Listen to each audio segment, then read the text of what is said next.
के अब जेनजीको प्रोटेस्टकै कारणले हामी नेपालीहरू गल्फ कन्ट्री जानै नपाउने हो। टुरिस्ट भिजा पनि ब्यान गरेको छ, वर्किङ भिजा पनि टाइट गरिरहेको छ। स्पेसली युएई दुबईतिरबाट भनौँ होइन, कतारबाट भनौँ, त्यसपछि कुवेत भनौँ, ओमानहरू भनौँ, साउदी अरेबिया, जुन कन्ट्रीबाट चाहिँ रेमिटेन्स आएर नेपाल चलिरहेको छ। नेपालको मेजर इकोनोमी भनौँ न, जिडिपी बढाउने सोर्स भनेकै रेमिटेन्स हो, जुन पनि गल्फबाट आएको। यो युरोप जाने, युके, अस्ट्रेलिया जानेले रेमिटेन्स पठाउँदैन। हेर्नुहोस् कि गल्फको युनियन कन्ट्रीहरूले यो ब्यान गर्नु राम्रो हो त, अनि असर कस्तो पर्छ? रिजनहरू आजको भिडियोमा सेयर गर्नेछु। मलाई कमेन्टमा धेरै आइरहेको छ, ब्रो के भइरहेको छ देशमा होइन, विदेश जान नपाउने हो र अब नेपालीहरू भन्ने कमेन्टहरू धेरै आइरहेको छ। सो ब्यान गर्नुको नम्बर 1 रिजन भनेको जेनजीको प्रोटेस्ट आउँछ, अनि त्यो प्रोटेस्टमा भागेको क्रिमिनलहरूको कारणले गर्दा। जब क्रिमिनलहरू देशबाट भागे, भोलि यही मान्छेहरू चाहिँ टुरिस्ट भिजामा दुबई जान सक्छन् या गल्फ कन्ट्री छिर्न सक्छन् र त्यहाँ सेक्युरिटी थ्रेट्स दिन्छन् भनेर चाहिँ 100% ब्यान गरेको छ टुरिस्ट भिजालाई। वर्किङ भिजाको मामलामा चाहिँ अलिकति डकुमेन्टेसनमा टाइट गरेको छ, तर जेन्युन मान्छेहरू गइरहनु भएको छ। सो वर्किङ भिजामा अप्लाई गर्नेहरूले चाहिँ गल्फ कन्ट्रीको लागि टेन्सन लिनु परेन, स्पेसली भिजिटर्स भिजाको लागि चाहिँ टेन्सन भयो। Number 1 reason security threats. Number 2 reason भनेको चाहिँ के छ भने चाहिँ ओभर स्टेइङ अनि टुरिस्ट भिजामा गएर वर्किङ भिजामा कन्भर्ट गर्ने यो यावत कुराहरू। यो कुराहरू यति ठुलो रूपमा आइसकेको थिएन। यो जेनजीको प्रोटेस्टले गर्दा रिजनहरू सबै कलेक्ट भएर लास्टमा चाहिँ क्लोज गरिदियो भनौँ न।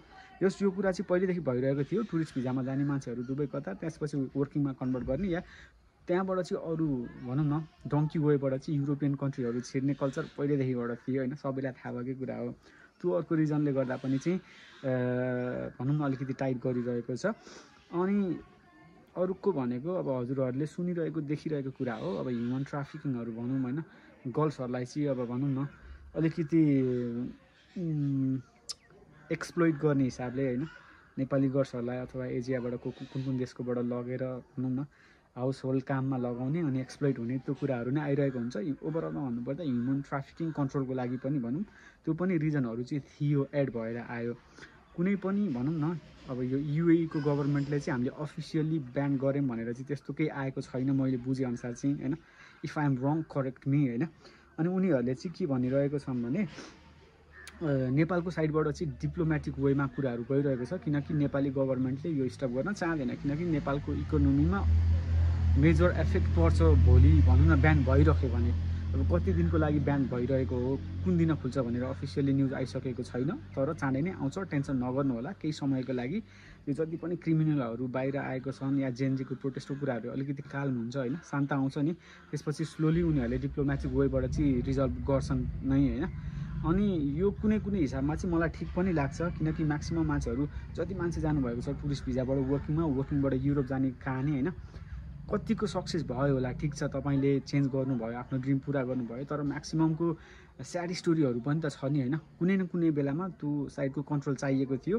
फाइनली अरू डिफ्रेन्ट रिजनहरू पनि आएर फाइनली भनौँ न स्टप भयो। त्यो चाहिँ बेटर लागिरहेको छ मलाई। जो लिगल्ली वर्क पर्मिट निकालेर कामको लागि जानुहुन्छ होइन, लिगल वेमा, उहाँहरूको लागि त अफकोर्स चलिरहेको छ, चल्छ पनि होइन, त्यही नै हो। अनि अरू धेरै मान्छेको क्वेसन होला, ब्रो भर्खरै अप्लाई गरिरहेको छ के होला भनेर होइन।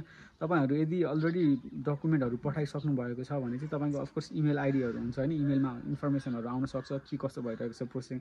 अन्डर वे प्रोसेसको मान्छेहरूलाई त अफकोर्स स्पेसिफिक डिपार्टमेन्टले भनौँ न जोसँग सम्बन्धित छ उनीहरूले इमेल गरेर अपडेट गराउने छन्। अब नयाँ अप्लाई गर्ने मान्छेहरूको लागि चाहिँ अहिले चाहिँ स्टप गरिदिनु होला, अप्लाई नै नगरिदिनुहोस् होइन, किन रिस्क लिने हो र पैसा मात्रै खर्च हुनसक्छ।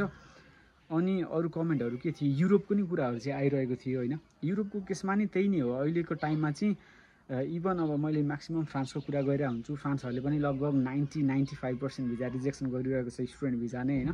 सिजनल भिजा पनि टाइट गरिरहेको छ, कोही मान्छेहरू सिजनल भिजामा जानुहुन्थ्यो। अब टुरिस्ट भिजाको त खासै आशै छैन, एकदम लिमिटेड मान्छेहरू पुग्छन् त्यो ठाउँमा होइन। सो टुरिस्ट भिजालाई खासै एफेक्ट गरेन, म्याक्सिमम् स्टुडेन्टहरू एफेक्टमा हुनुहुन्छ। अब यो सिजन फेब्रुअरी इन्टेकलाई अप्लाई नगर्दा नि बेटर होइन। अनि तर होइन, धेरै ग्याप हुन्छ भने त अफकोर्स ट्राई गर्दा हुन्छ, तर केही सिजन चाहिँ वेट गर्नु होला। मैले एरास्मस मन्दसको भिडियो पनि ल्याउँदैछु चाँडै होइन, स्कलरसिप, त्यसको लागि चाहिँ बरु रेडी हुनु होला होइन। एकदम राम्रो स्कलरसिप रहेको छ एरास्मस मन्दसको। त्यही नै हो गाइज। अरू केही क्वेसन हुनसक्छ त अफकोर्स मलाई चाहिँ होइन, यो बन्द भएको कुरा सर्टेन टाइमको लागि हो, सधैँभरि बन्द हुँदैन। बन्द भयो भने उनीहरूको कन्ट्रीलाई पनि एफेक्ट गर्छ, हामीलाई नि एफेक्ट गर्छ। उनीहरू किनकि हिजो दुबई कतार भनेको चाहिँ यिनीहरू त बालुवाको देशहरू मरुभूमि भनेर चिनिने देश, जसलाई चाहिँ हाम्रै नेपाल, इन्डिया, बङ्गलादेश यस्तै एजियन कन्ट्रीको मान्छेहरूले गरेर श्रम पोखेर त्यो देशलाई अहिले त्यो ठाउँमा पुऱ्याएको हो नि त होइन। अहिले बिजनेस हब छ गल्फ होइन, दुबई भनौँ न, युएई होइन, वर्ल्डकै बिजनेस हब छ, टप मोस्ट डेभलप कन्ट्रीको लिस्टमा आउला होइन, चाँडो टाइममा एकदम डेभलपमेन्ट गरेको कन्ट्री आउला। तर कन्ट्रिब्युसन त हाम्रो नै छ नि होइन। हाम्रो दाजुभाइहरूले नि रगत बगाए होइन, पसिना बगाए, जे गरे त गरेको छन् नि त होइन। तर डिप्लोमेटिक वेबाट हेर्दा भनौँ न फ्युचर लङ टर्मको लागि चाहिँ उनीहरूले अफकोर्स कसैले पनि बन्द गर्छ जस्तो लाग्दैन। बरु अझ बेटर वेबाट चाहिँ न्यू रुल्सहरू आउन सक्छ डिप्लोमेटिक वेबाट। भनौँ न हामी नेपालीहरू चाहिँ कसरी चाहिँ इलिगल वेमा नफस्ने होइन, राम्रो स्यालेरीदेखिबाट अनि धेरै कम खर्चमा होइन कसरी चाहिँ लग्ने, त्यो कुराहरू आउँछ जस्तो लाग्छ मेरो पर्सनल ओपिनियनमा भनौँ न। त्यही नै हो ल guys, thank you so much होइन।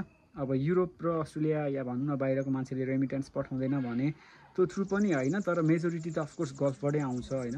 दुबई भनौँ न, दुबई कतार यो गल्फबाट आयो धेरै। अब अस्ट्रेलियाबाट गर्नेले नि पठाइरहेछन्, आफ्नो फ्यामिली हेरिरहेछन्, त्यही नै हो। जुन ठाउँमा हुनुहुन्छ आफ्नो फ्यामिलीको लागि राम्रो गर्नुहोस्, त्यही नै हो मेरो सजेसन, त्यही नै हो। अनि ह्याप्पी तिहार एडभान्समा होइन, जति पनि हुनुहुन्छ फ्यामिलीसँग तिहार मान्न पाउनु भएन भने कुनै न कुनै टाइममा अफकोर्स तपाईँले मिलाएर आउनु होला नेपाल। अनि ब्याकग्राउन्डमा हेर्नु होला, that's the perfect view from my rooftop होइन। त्यही नै हो, cheers guys, love you all. अनि बरु युरोपबाट भनौँ न गल्फबाट पैसा पठाउँदा चाहिँ तपाईँले ट्याप सेन्ड युज गर्न सक्नुहुनेछ है त। SCG10 युज गर्नुहोस् बोनसको लागि। Thank you guys, cheers, love you all.